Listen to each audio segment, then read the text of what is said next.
እኔ ማን ነው? እኔ ዮናስ ፋኖ ነው ወይ አማራ ነው ወይ ኦሮሞ ነው? አማራ ነው ፋኖ ነው። አማራ ነው ፋኖ ነው። ለፋኖ ረቢ አብይ ጭቀብላ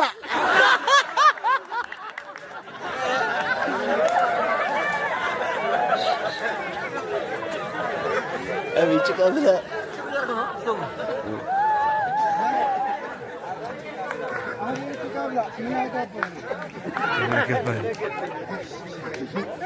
ስለ ጽፈል እና ከዛ አሁን ትንሽ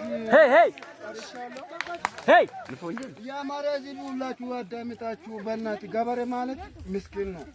ለእናንተ ሳይሆን እኛ ራሴ ምስኪን እኮ ገበሬና ብላ ጠጣ ነው። እኛ ሲጠግብ ሲበላ እነሱ ነው እነሱ ባይኖረኛ በቃ እኛ ራሴ ሞቷል። ገበሬ እንከብራለን።